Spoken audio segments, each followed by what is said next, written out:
Janganlah jemu-jemu berbuat baik.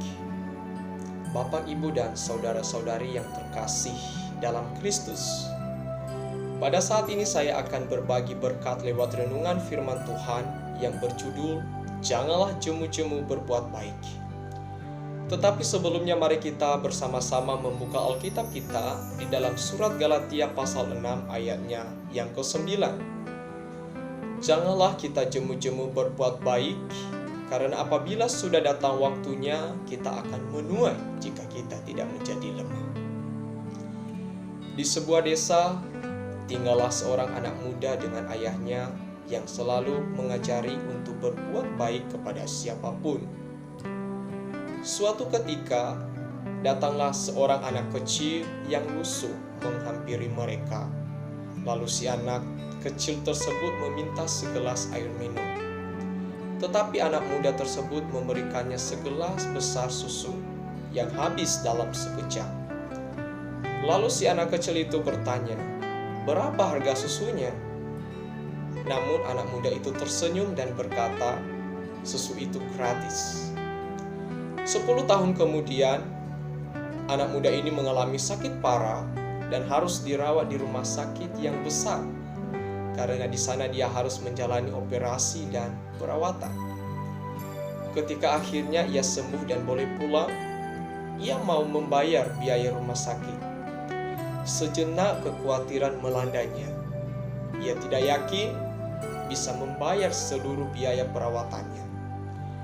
Namun ketika menerima lembar tagihannya, sebagai ganti sejumlah uang yang mungkin tidak mampu dibayarnya, tertera sebuah pesan, telah dibayar lunas dengan segelas susu. Bapak, Ibu, dan saudara-saudari yang terkasih dalam Kristus, dari ilustrasi ini kita bisa belajar bahwa janji Tuhan tidak pernah salah. Ketika kita menabur, kita pasti akan menuai.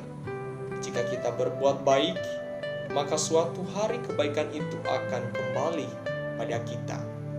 Bahkan tuaian yang sudah Tuhan sediakan jauh lebih besar dari apa yang telah kita taburkan. Itulah sebabnya seperti yang dikatakan dalam Galatia 6 ayatnya yang ke-9, janganlah jemu-jemu berbuat baik. Lakukan perbuatan baik itu secara terus-menerus tanpa henti. Terkadang, situasi dan kondisi membuat kita sulit untuk berbuat baik. Tetapi jangan sampai garam dalam kehidupan kita menjadi tawar, dan hidup kita dinilai tidak ada gunanya lagi oleh Tuhan. Selama masih ada kesempatan, teruslah menjadi terang dan garam bagi dunia. Dengan demikian, kita pun akan dibawa Tuhan masuk ke level kemuliaan yang lebih besar dalam rencananya. Biarlah kebaikan-kebaikan kita menjadi sebuah kesaksian yang membawa banyak orang percaya kepada Kristus. Tuhan Yesus memberkati. Semua baik, segala yang telah kau perbuat di dalam hidup